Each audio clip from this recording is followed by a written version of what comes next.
What's up, YouTube family? Gerald Greenlee here with Clean and Green Lawn Service, riding in the Bucking Bronco this morning in South Georgia. It's raining. Not raining hard, but there was like a 90% chance of rain starting at 7 o'clock this morning. 95%, I think. And I was like, man, heck with it. We're not working. So we might go do something tomorrow, just depends on what the weather looks like. But other than that, we're just gonna jump back down on it next week, you know. The good news is we're not in a situation of really being behind. We're behind where we'd want to be, but we're not really behind. So anyway, I'm still behind because I'm behind where I want to be. We ain't got no mad customers yet, I'll put it that way, I guess. But anyway, I'm heading up to town. I don't know if I told y'all this or not. I think I did in one of the videos. So that the 6.2, I didn't know this when I bought it, but it is on the 250s and 350s is historic for having a slow start. And what it is, it's not actually the fuel pump, but I guess it's the like the check valve. I'm not sure that's what you call it in the fuel pump that doesn't hold the pressure. Now the 6.2 has a slower start than a lot of other vehicles anyway, I'm learning, because and I'm not a I'm not a mechanic, so, but in order to get the oil, I guess, moving, they want it to turn over, you know, a second or two before it actually cranks. And I guess that would have something, I don't know, I guess this is the 6.2 a push rod engine? I don't know.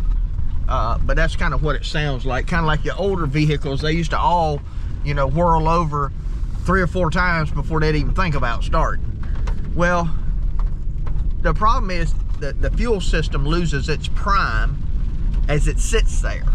And guys have had this trouble on practically new trucks. The issue is, see, I drove this truck several times, didn't notice it. And I don't know that anybody at the dealership up there noticed it, because mine doesn't do it. It doesn't seem to do it when it's cold. It doesn't do it if you turn it off for 15 or 20 minutes and turn it back on. It only does it if you get it out, it seems like anyway, if you get it out, run it, get it hot, and then come back and shut it off and leave it off for maybe like an hour. And then it just kind of whirls over sometimes for like 5 seconds, and then it starts. So I don't like that. I think a new Motorcraft fuel pump is around $350, something like that. You got to drop tank to put it in, but I'm gonna go ahead and just spend that money, because I just, you know, I like stuff that works, you know, and not saying this won't work, but if it's doing that every once in a while, my theory is over time it's gonna get worse, and then one day you're gonna go to crank it and it probably ain't gonna crank. And plus, I'll just be honest, in 2024, now this ain't a new truck. I mean, this is a 19, so it's 5 years old. But anything relatively new, you look like a dummy sitting there whirling it over. You know, I mean, I don't want to be in front of some customer's house and them thinking, man, we're going to have to go out there and boost him off or something, you know.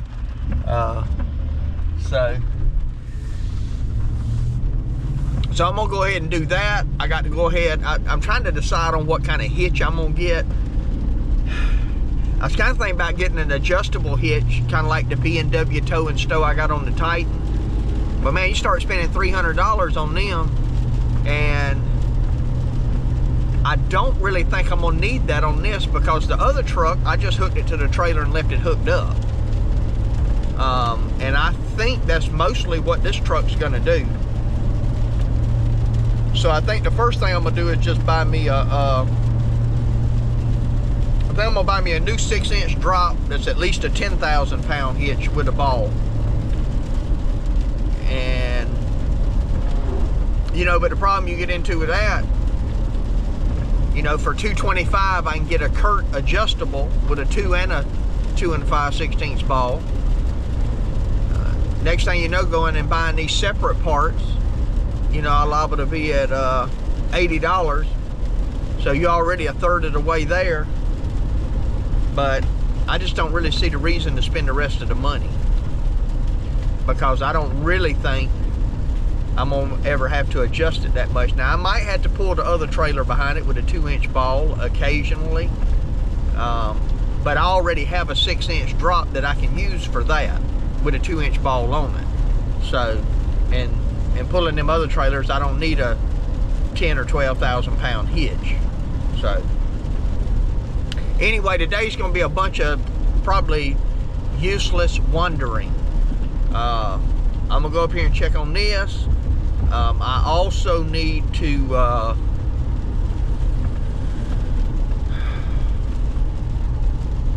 I want to do some work on the trailers and stuff around the shop. I got a bunch of like maintenance stuff I need to get done, so I'm probably just gonna piddle around with some of that stuff today. So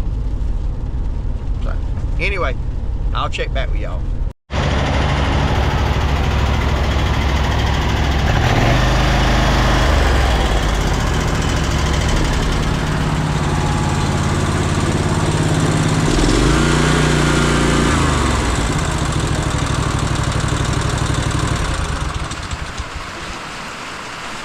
It's a nasty day, as you can tell.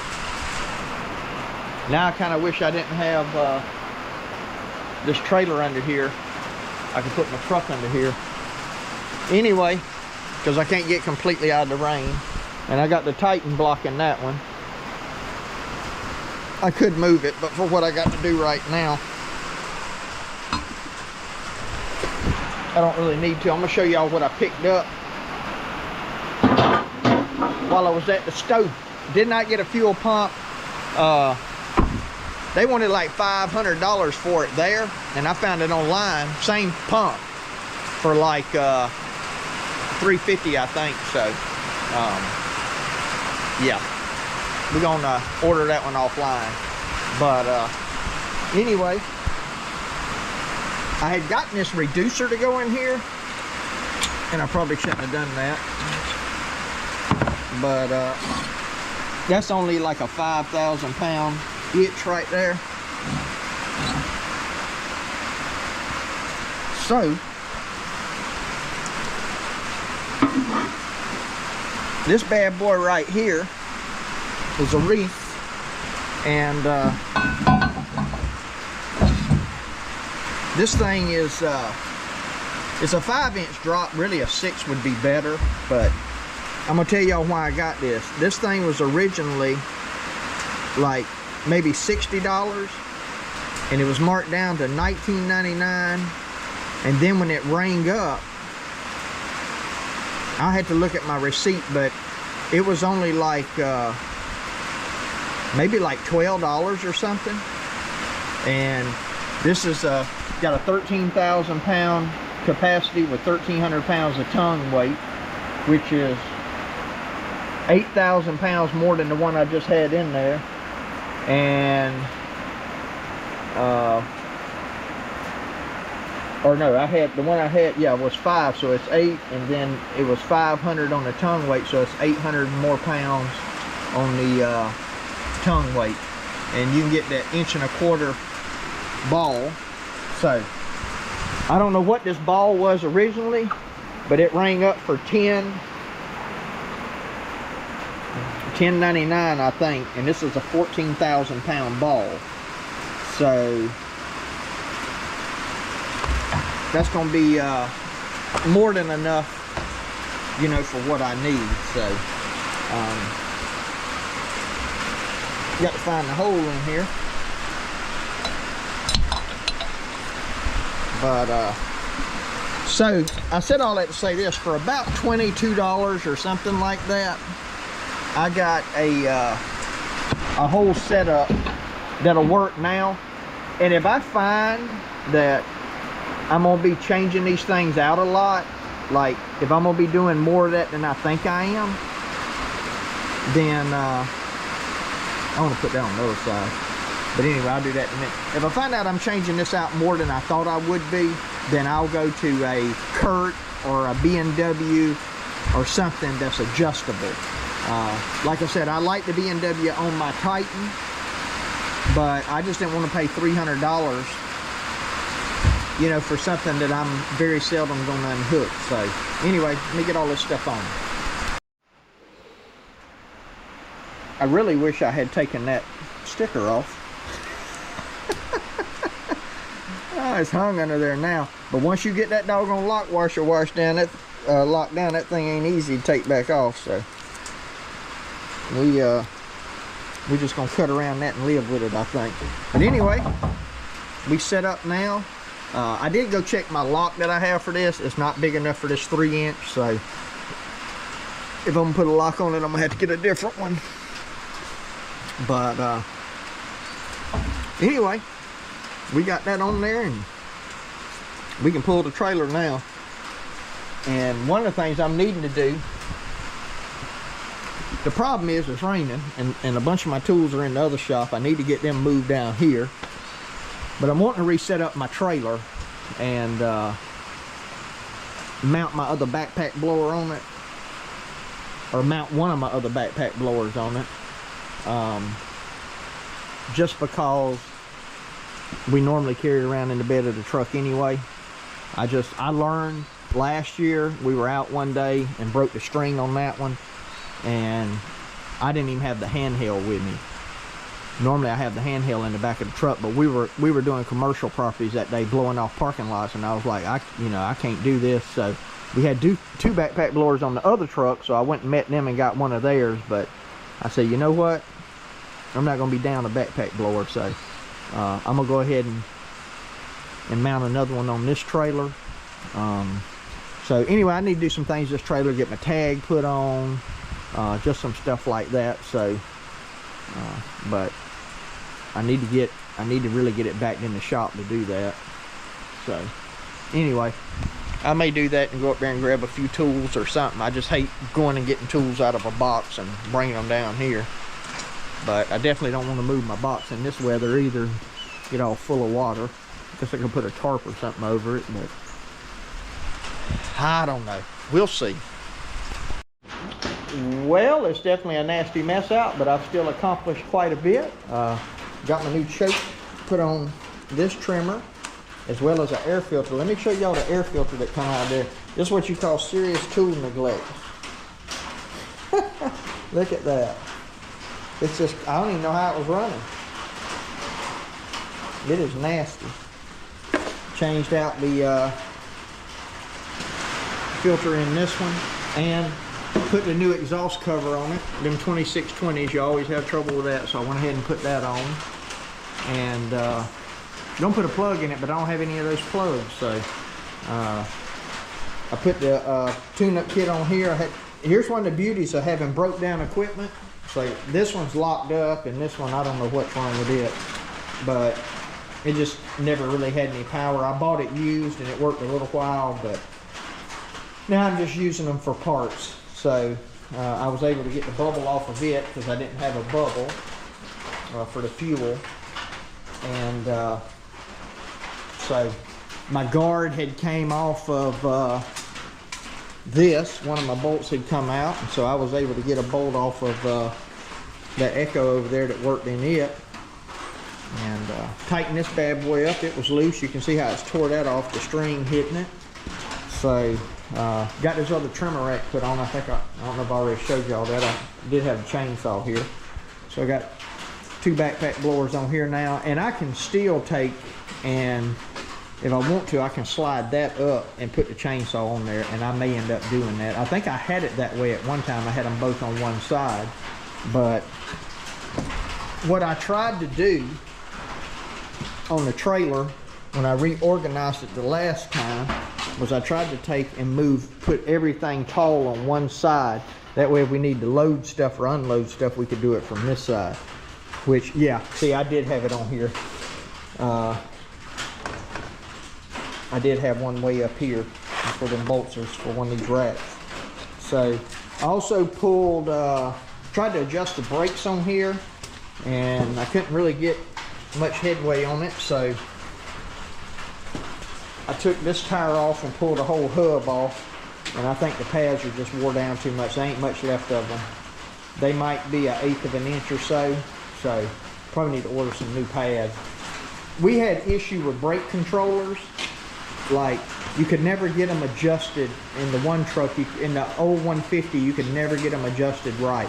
It was either the trailer stopping the truck sometimes, and then when you get to the next red light, it's like the trailer wasn't grabbing, the truck was stopping the trailer. I don't know. So I think we just run them, we used them stopping the trailer and the truck and just wore them down. But now this trailer is 4 years old. Oh well, I bought it in 2020, so yeah. It just got it in February 2020, so I bought this one, I bought the X1. So, you know, it's probably time for some. So just trying to check everything out. Messing with my plug here. Didn't have a great connection. It was going on and off. I sprayed some cleaner in there. And instead of dielectric grease, I bought some, basically a lithium spray-on. I'm gonna try that. Just when you put that dielectric grease in there, it on these dirt roads, it just ends up like a paste in there. And it has some corrosion and stuff, so I cleaned it good. I don't know if it's gonna work or not. If it don't, I'll just replace that plug on there. There's no telling, you know, people leave stuff hooked up and drive off and wallow the plug out. They got a brand new plug inside the bed because they added that BMW gooseneck hitch to it. So there's a new plug right there. But I'll get another one like that because it's got the 7-way and the 4-way in one plug. So, because sometimes I pull the little trailer, and I got an adapter you can use, but I'll probably just I'll leave that one in the bed. I mean, I don't foresee buying a gooseneck unless I were to get a camper or something, but you know, I might end up pulling one for somebody or something, so I'm gonna leave that plug up there. But I got a good bit accomplished today. You know, had to go get all my tools. This is my toolbox. This is more a parts box. Different spare parts and things like that in it. So, filters. I got a whole box of them filters. That one you seen it was really clogged up. No excuse for that. You run Echo, these are handy. Buy these caps. We weed eat so low here that we wear them out every couple of months. So.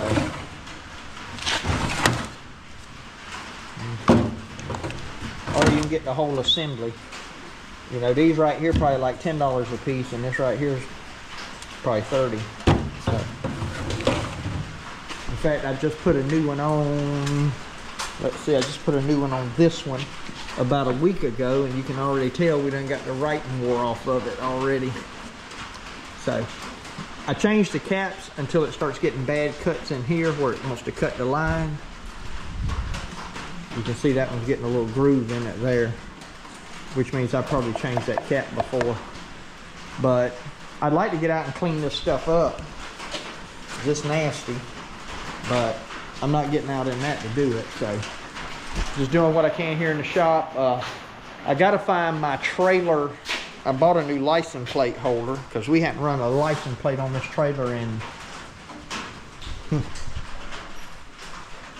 probably if I've had a trailer 4 years, probably ain't had a license plate on it in 3 years. It used to be mounted to the back of the light here, and it broke off. There's the piece right there. And I just never have redone it. I bought an aluminum one to go on it.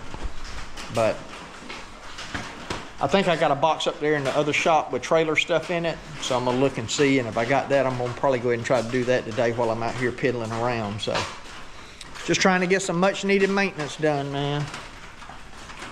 You know, on a day like this, that's why I wanted this shop. So when I couldn't go out and work, I could work on my stuff. So first day really working in here. It's nice to be in here when it's like that out there. The only problem is having to walk out in this mess, but I can see I gotta do some more grading here, and I'm gonna grade this down and grade this down and try to grade in here. I want all the water to go back through there, and then I'm gonna probably put some, I know for sure I'm gonna put gravel here where I back in. And I really want that big tree took down. Really want that big tree. Could probably do it myself if I take that one down, that one, and that one. That'd be scary though. Got a lot invested here to be out here. Rookie dropping trees. So anyway, let me go see if I can find that license plate holder. All right, YouTube posse, it's the next day, so I got to do a quick closing to the video. Hey, hope you enjoyed it. My prayer for you is always the same, that the Lord might richly bless you and that you might see all of your blessings as from him. Hope you have a great day.